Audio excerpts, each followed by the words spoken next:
মেষ চরণে মা হালিমার ঘরে মেঘেরা ছায়া করে তোমার মাথার উপরে, আবার সর্প এসে তুমি এলে মেষ চরণে মা হালিমার ঘরে, মেঘেরা ছায়া করে তোমার মাথার উপরে, আবার সর্প এসে হাওয়া করে গায়ে, আবার সর্প এসে হাওয়া করে গায়ে, ওগো কাকর পাথর গাই শুধু তোমার তারানা, তোমার আম্মা আমেনা গো, তোমার দুধ মা হালিমা, তোমার আম্মা আমেনা গো, তোমার দুধ মা হালিমা। মনে হয়েছে ভুল করে দিলাম, কয়েকটা টাকার মধ্যে থেকে টাই না এসছে বাপ, একটু মিস্টেক হলো, দুটা যদি বলতাম তো চলে আসতো। জি হ্যাঁ, সুবহানাল্লাহ, আল্লাহ ভালো রাখুক। তোর মাকে বলিস কাইলকা একটা আর দিবে, হ্যাঁ বলবে ইনশাআল্লাহ। এ দেখেন আমার হাতে ভাইটা দিয়ে গেছে, গতকালকে হাজি সাহেব 2000 টাকা দিয়েছিলেন, এই 2000 নগদ করে দিলেন, লেখা থাকলে কাটিয়ে দিবেন। আর 1000 টাকা একটা আল্লাহর বান্দা আর দিয়েছেন, আল্লাহ পাক যেন ওনার দানকে কবুল করেন, আমিন সুমা আমিন, জাযাকাল্লাহ, আল্লাহুম্মা আমিন। ইয়া আল্লাহ পরওয়ারদিগার মাওলা গো, তোমার বান্দা আমার চাচা এবং তোমার বান্দা বান্দিরা, আমার মা বোনেরা, তোমার বান্দারা, আমার বাবারা, ভাইয়েরা 3000 2000 1000 100 200 500 করে আল্লাহ অনেকে 1 টাকা 2 টাকা 10 টাকা 20 টাকা দান করেছেন। আল্লাহ আল্লাহ সকলের দানকে তুমি কবুল করে নিও মাওলা। অনেকে মা বাবা দাদা দাদি ভাই বোন নিজের ছেলে নিজের মেয়ের জন্য দোয়া চেয়েছেন আল্লাহ, অনেক মা নিজের স্বামীর জন্য দোয়া চেয়েছেন আল্লাহ। আল্লাহ সকলের পক্ষ থেকে তুমি দোয়া কবুল করো মাওলা, সকলের মনের আশা বাসনা পূর্ণ করো মাওলা। যার যে ইন্তেকাল করে কবরে চলে গেছে সকলকে জান্নাতবাসী করো মাওলা। আল্লাহ যাদের মা বাবা ভাই বোন আপনজন বেঁচে আছেন আল্লাহ সকলকে সুস্থ রাখো, ভালো রাখো মাওলা। আল্লাহ পরওয়ারদিগার সকলের বাড়ি ঘরে খেতি বাড়িতে দোকানে মোকানে ব্যবসা বাণিজ্যে বরকত দান করো মাওলা। ওয়া সাল্লাল্লাহু তাআলা আলা খায়রিল খালকি সাইয়্যিদিনা মুহাম্মাদিন ওয়া আলিহি ওয়া আসহাবিহি আজমাইন, আমিন সুম্মা আমিন, বিহাক্কি লা ইলাহা ইল্লাল্লাহু মুহাম্মাদুর রাসূলুল্লাহ। আল্লাহুম্মা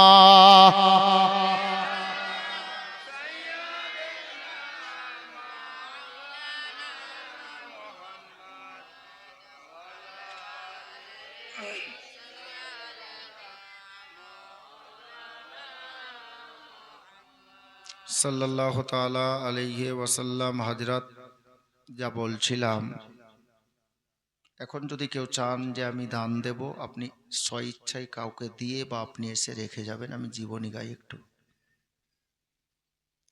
ইমাম মুসলিম রাদিয়াল্লাহু তাআলা আনহু বিবি তুয়ার বাড়িতে বিছানাতে আরাম করতে লাগলেন, আর বিবি তুয়া ঘরের দরজাটা বাহির থেকে টেনে দিলেন আর বললেন, হুজুর শহরের অবস্থা তো ভালো নেই, আপনি বেরিয়ে আসেন না, আমি মাঝে মধ্যে আধা ঘন্টা পরে 1 ঘন্টা পরে রাতের বেলা মাঝে মধ্যে দরজাতে আসব, আপনার যদি কিছু দরকার পড়ে হুজুর তো আমাকে বলবেন, আমি এনে দেব। ঠিক আছে বেলালের মা তুমি যাও। তখন কিন্তু বেলাল বাড়িতে আসেনি। বেশ কিছুক্ষণ পর রাতটা একটু আর বেশি হলো, তখন বেলাল এসে বাড়ি দরজাতে আওয়াজ দিচ্ছে, মা দরজা খুলো। বিবি তুয়ার একটাই বেটা বেলাল। অনেক সময় দেখবেন নাম ভালো কিন্তু কাজ কুকুরের মতো। হ্যাঁ, ওই ধরনের লোকের জন্য একটা মিসাল আমি দিই মাঝে মধ্যে। যদি একটা ছেলের নাম আতর আলী রেখে দেন, আতর তো বুঝেন, আতর আলী রেখে দেন, মানে দুনিয়ার রেওয়াজ হিসাবে আমি উদাহরণ দিচ্ছি, আতর আলী রেখে দেন, তো ওই ছেলেটার গা থেকে কি আতর এরকম খুশবু বেরোবে? বেরোবে না। নাম আতর আলী দেখে কি হবে, ওর কাজ দেখতে হবে। হ্যাঁ, ওর নাম অন্য কোনো নাম থাক, কিন্তু কাজ যদি সুন্নাতে রাসূল মোতাবিক হয় তো অটোমেটিক লোকটাকে দেখে লোক মুগ্ধ হয়ে যাবে, লোকটাকে তাজিম করবে, সালাম করবে, সম্মান দেবে। জি, এই লোক ছেলেটার নাম বেলাল কিন্তু কাজ বেলালের মতো নয়। নামটা ভালো, কিন্তু কাজ বেলালের মতো নয়। বেলাল বাড়ি আসলো, দরজা খুলো মা, দরজা খুললো। আরে বেটা আজকে দেরি কেন? বলে মা আর বলিয়েন না, অফিসে অনেকগুলো কাজ, কাজ করতে করতে দেরি হয়ে গেল। ও ঠিক আছে আই, পা হাত ধো, বাড়িতে যা খাবার আছে একটু খেলো। আম্মা ঘুমাই চলেন। আদরের বেটা তো, এখন বিয়ে শাদী হয়নি, জওয়ান হয়ে উঠেছে, আদরের ছেলে, একটাই ঘরে। এক সাইডে মা আর এক সাইডে ছেলে, বিছানা আলাদা আছে, এক সাইডে মা এক সাইডে ছেলে ঘুমিয়ে আছে। ঘরে আলোটা বন্ধ আছে। 20 মিনিট পরে, 1 ঘন্টা পরে, আধা ঘন্টা পরে, 40 মিনিট পরে, রাতের মধ্যে কয়েকবার মা উঠে উঠে ঘরে দরজা খুলছে, আওয়াজ হচ্ছে, বাইরে যাচ্ছে। তো বেলাল চোখ খুলে দেখছে মা গেল কোথায়। তো কি করছে দেখছে, আর ওই ঘরটা, যে ঘরটাতে হুজুর আছেন, ওই ঘরে দরজাতে যাচ্ছেন, দরজার কাছে দাঁড়িয়ে একটু থাকছে, আবার চলে আসছে। তো কয়েকবার যাওয়ার পরে বেলাল বলছে মা, কি হলো, কি রে, কি রে বেটা? আচ্ছা মা, ব্যাপার কি, আপনি বারবার বাইরে কেন যাচ্ছেন? কোনো অসুবিধা? বলে না, দরকার পড়ছে সেই যাচ্ছি বেটা। বলে না, আমি কিন্তু দেখলাম মা আপনাকে, আপনি বারবার ওই ঘরটার দিকে যাচ্ছেন, ওই দরজার কাছে যাচ্ছেন, কি ব্যাপার, কি আছে ওই ঘরে? বলে কিছু না। বলে না মা, কোনো তো কারণ আছে। তো একটা ছেলে মেয়ে যাদের হয়, ছেলে মেয়েকে সবাই ভালোবাসে, গরিব ধনী সবাই, ফকির থাকলেও ভালোবাসে, কিন্তু একটা ছেলে বা একটা মেয়ে যাদের আছে, ওই ছেলেটা বেশি আদরের হয়। যেটা চাইবে ওটাই বাপ এনে দেবে, মা নিয়ে দিবে। একটাই ছেলে, একটাই বাচ্চা। তো বেলালের মা বলছে দেখ বেটা, তুই আমার একটাই ছেলে, তুই যখন বারবার করে জিজ্ঞেস করছিস, তোকে বলবো ঠিকই, হ্যাঁ, কিন্তু আগে আমার হাতে হাত দিয়ে ওয়াদা কর তুই কাউকে বলবি না। বেটা বলছে ঠিক আছে, ওয়াদা করলাম মা। বলে বলে ওই ঘরে অন্য কেউ নয়, জিনার জন্য দরজা সবাই বন্ধ করেছেন, হুজুর ইমাম মুসলিম আমাদের বাড়িতেই আছে, ওই ঘরে আমি জায়গা দিয়েছি, কেউ জানে না, তুই কাউকে বলিস না বেটা, হ্যাঁ। আমার মা ফাতেমা বড় খুশি হবেন, আল্লাহ খুশি হবেন, নবী খুশি হবেন, ইমাম হাসান হোসেন খুশি হবেন, কাউকে বলিস না। ই নামা খারাম বলছে ঠিক আছে, বলবো না, ঘুমান। ঘুমিয়ে গেল। সকালে উঠলো, প্রত্যেক দিন ডিউটিতে যাবে 9টাতে, আজকে 7টাতে বেরিয়ে গেল। মায়ের মনে সন্দেহ হলো যে রোজ যাই 9টাতে, আজকে 7টাতে কেন বেরোচ্ছে বেটা। বেলাল, হ্যাঁ মা বলেন, কি ব্যাপার আজকে এত তাড়াতাড়ি বেরোচ্ছিস, খাওয়ার টাওয়ার খাবি না? বলে না মা, অফিসে কাজ একটু বেশি আছে, তো আজকে সকাল সকাল ডেকেছে, ওখানে কিছু খেয়ে নিব। মা, যার নাম, মা ছেলের রীতিনীতি জানতে পারে, বুঝতে পারে। তো ঘর থেকে বের করছে যখন বেলালকে, বেলালের মা বলছে বেটা, এই ইশারায় বলছে রাতের কথা কাউকে বলিস না, বুঝাচ্ছে। ঠিক আছে মা, কাউকে বলবো না করে দরজা লাগালো। বেলাল চলে যাচ্ছে কোথায়? ওবায়দুল্লাহ ইবনে জিয়াদের দরবারে ডিউটিতে, কাজে। রাস্তায় যাচ্ছে, কিছুটা রাস্তা গেছে, আর দেখছে 20-22টা লোক ঘোড়া নিয়ে, ঘোড়ায় চেপে চলে আসছে সামনের দিক থেকে, সবটা ইবনে জিয়াদের সৈন্য। আর বেলাল হেঁটে যাচ্ছে। ওই 20-22টা লোককে বেলাল দেখে বলছে এই সৈন্যরা, কোথায় যাবি তোরা? বলছে আর কোথায় যাবো রে, ইবনে জিয়াদের হুকুম হয়েছে, আমরা যাচ্ছি ইমাম হোসেনের চাচাতো ভাই ইমাম মুসলিমকে খোঁজ করতে।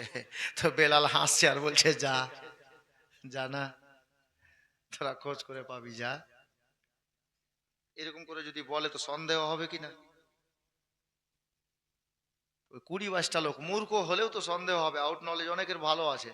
এখনো আমাদের এলাকাতে এরকম একটা লোক আছে, বুঝলেন, এই যে এখানে বসে আছি, এখান থেকে প্যান্ডেল যত দূর আছে, এই জায়গাটা ক কাঠা হবে চাচা বলেন তো?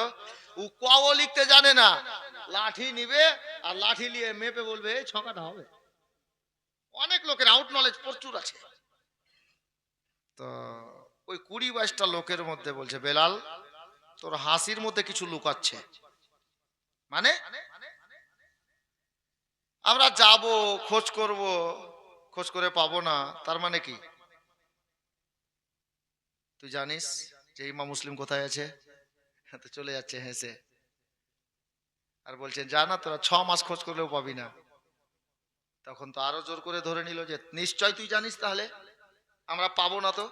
হুম, এই বেলাল বল। তুই জানিস ইমাম মুসলিম কোথায় আছে?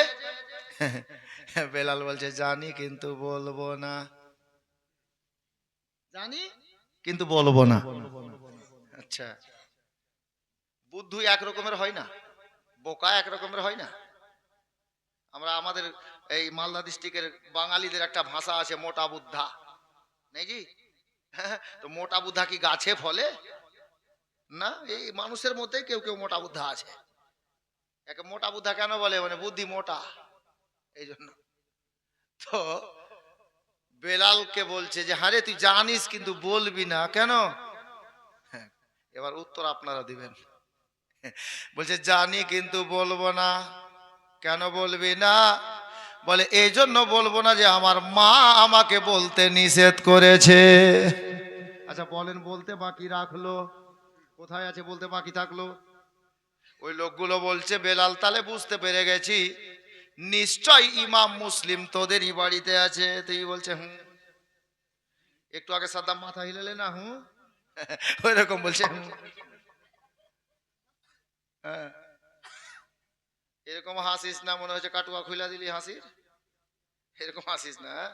বেরাদার বাবারা ভাইরা মা বোনেরা গো, বেলাল বলল জানি কিন্তু বলবো না, আমার মা আমাকে বলতে নিষেধ করেছে। 20-22টা সৈন্য বলল বেলাল তাহলে নিশ্চয় ইমাম মুসলিম তোদেরই বাড়িতে আছে। এ বেরাদার বেলাল বলল হ্যাঁ আছে, যা কিন্তু আমার মা যেন না জানতে পারে যে আমি তোদেরকে বলে পাঠিয়েছি। আচ্ছা ঠিক আছে, যা, কাজ হয়ে গেছে। এখন 20-22টা লোক বেলালের বাড়ির দিকে যাচ্ছে ঘোড়াতে চেপে। 20-22টা লোক, ঘোড়া যদি একসঙ্গে চলে পায়ের একটা আওয়াজ হবে কিনা, খটখট খটখট খটখট করে। 20-22টা লোক 20-22টা ঘোড়া নিয়ে বেলালের বাড়ির দিকে যাচ্ছে, বিবি তুয়ার ঘরের দিকে যাচ্ছে। ইমাম মুসলিম ওই টাইমে ওই সময়ে বিছানায় বালিশে মাথা রেখে আরাম করতেছিলেন, কানটা জেগে ছিল, চোখটা খোলা ছিল। বেলালের মায়ের ঘরের মধ্যে শুয়ে শুয়ে ইমাম মুসলিমের কানে শব্দ আসলো 20-22টা ঘোড়া চলে আসছে, মনে হচ্ছে সৈন্যর কাফেলা আসছে। ইমাম মুসলিমের মনে সন্দেহ হলো, আল্লাহ এ কুফাতে আসার পরে সবাই আমার সঙ্গে ছেড়ে দিয়েছে। বালিশের নিচে একটা 3 থেকে 3.5 কেজি ওজনের তালোয়ার রাখা ছিল বাবা, তালোয়ারখানা বালিশ থেকে বের করে বালিশের উপরে করে দিলেন আর বিছানায় উঠে বসে গেলেন। আল্লাহ গো, যদি সত্যিকারে ইবনে জিয়াদের সৈন্যবাহিনী আমি মুসলিমকে ধরতে আসে তাহলে এই তালোয়ারখানা আমি আজকে কাজে লাগিয়ে দেব।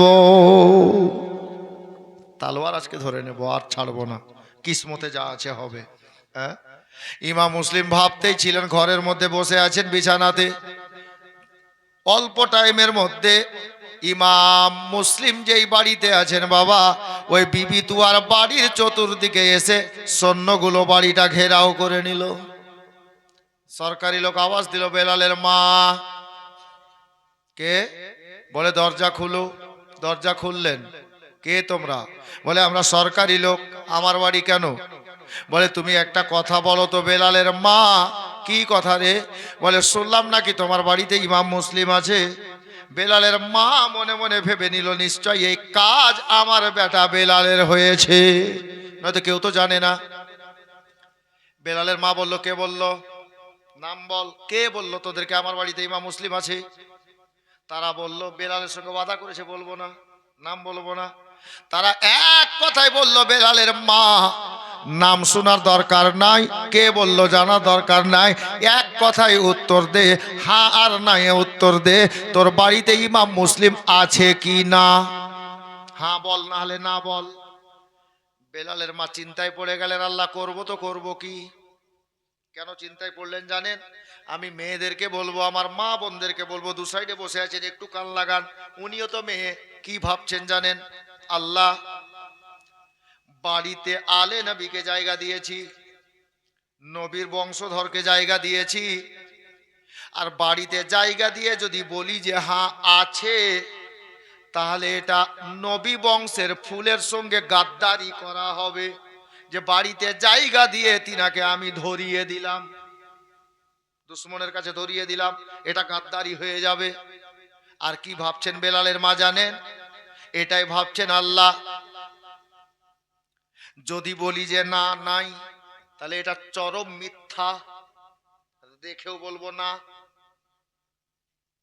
তাহলে না যদি বলি তাহলে আমার বিশাল বড় ভুল হবে। নবী মৃত্যুককে ভালোবাসেন না, মা ফাতেমা মৃত্যুককে ভালোবাসেন না, কোন মিথ্যাবাদী মেয়েকে ভালোবাসেন না। বেলালের মা চিন্তা ভাবনা করলো, আল্লাহ মিথ্যা বললে জাহান্নামের আগুনে পুড়তে হবে। তবে আল্লাহ গো, যখন নবী বংশের ফুলকে বাড়িতে জায়গা দিয়েছি, আমি নবী বংশের ফুলের সঙ্গে গাদ্দারি করতে পারবো না। মিথ্যা কথা জীবনে বলিনি, আজকে জেনে বুঝে আমি মিথ্যা কথা একটা বলবো।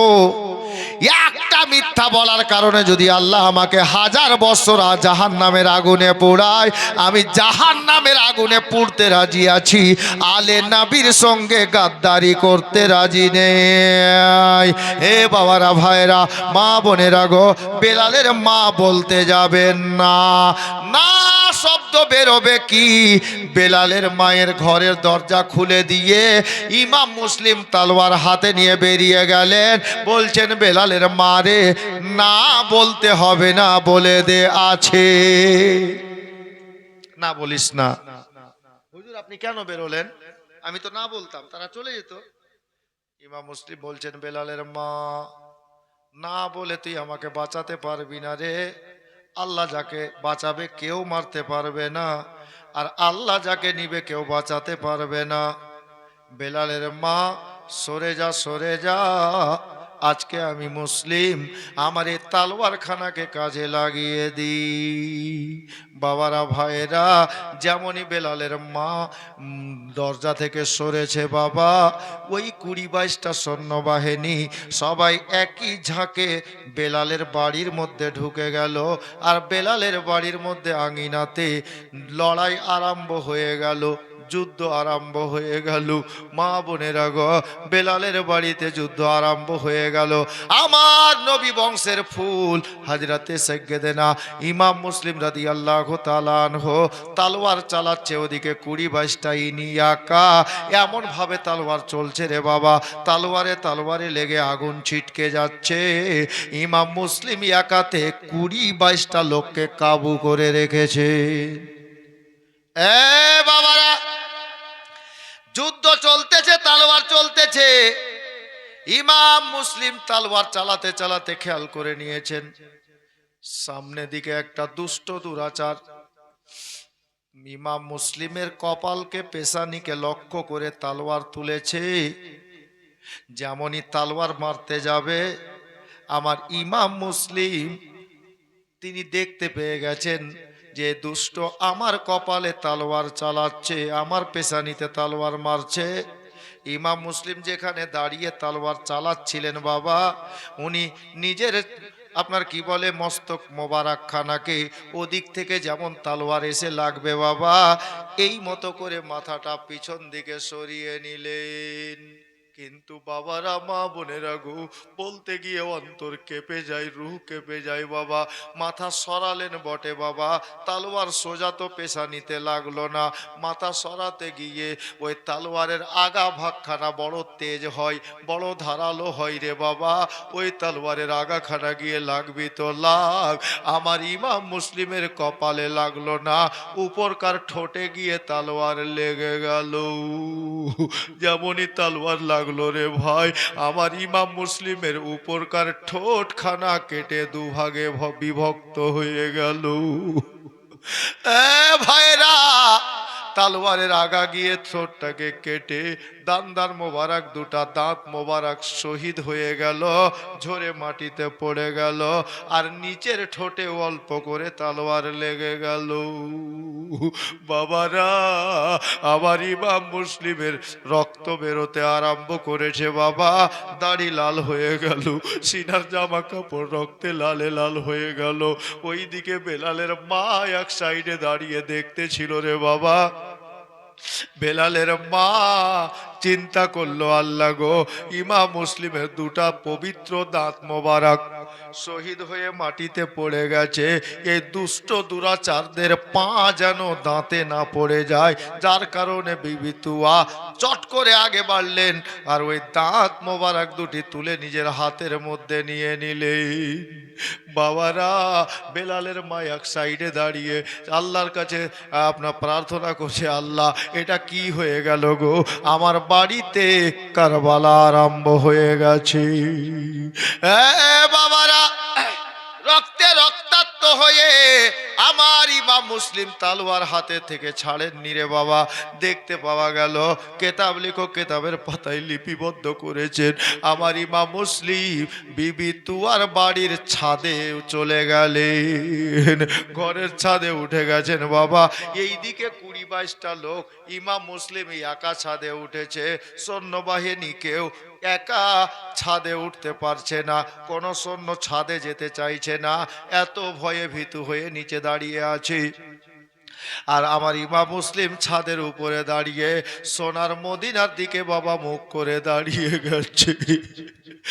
মা বোনেরা, সোনার মদিনার দিকে মুখ করে দাঁড়িয়েছে, আমার নবীকে ডাক দিচ্ছেন, ইয়া রাসূলুল্লাহ, ইয়া হাবিবাল্লাহ, নবী গো, মনে বড় আশা ছিল হুজুর, এই কুফা থেকে মক্কা যাব, মক্কা থেকে আবার আপনার সোনার মদিনাতে যাব, আর আমার সোনার মদিনা বোধহয় যাওয়া হলো না।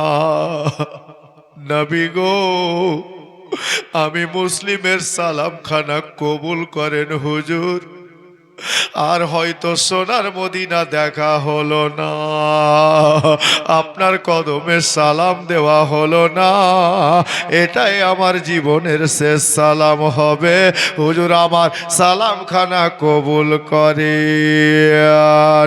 এ বেরাদার, আল্লাহর কাছে ওখানে দাঁড়িয়ে আমার ইমাম মুসলিম দোয়া করছেন, আল্লাহ আমি তো যা আমার হচ্ছে হতে দেন, আমি দুনিয়া ছেড়ে দেব, কোনো আমার অসুবিধা নেই, মা ফাতেমার বেটার মোহাব্বতে আমি দুনিয়া ছাড়তে রাজি আছি, কিন্তু আল্লাহ গো, আমি যে চিঠি লিখে মা ফাতেমার বেটাকে ডেকে নিয়েছি, আল্লাহ তুমি দয়া করো, আমার ইমাম হোসেন যেন মদিনাতে না আসে। অনেক দোয়া করছেন রে বাবা, আল্লাহু আকবার কবিরা। আল্লাহ আল্লাহ, আমার মায়ার নবীকে ডাক দিয়ে বলেন, ইয়া রাসূলুল্লাহ, ইয়া হাবিবাল্লাহ, নবী গো, আমার কপালে যা আছে হবে আপনার মোহাব্বতে, আপনার নাতির ভালোবাসাতে আমি দুনিয়া ছেড়ে দেব, চুল পরিমাণে ভয় আমি করব না, ইসলামের জন্য আমি মরতে রাজি আছি। এ বেরাদার, বহুদিন পূর্বে একটা শায়ের লিখেছিলেন বাবা, ইমাম মুসলিম দাঁড়িয়ে বলতেছিলেন কি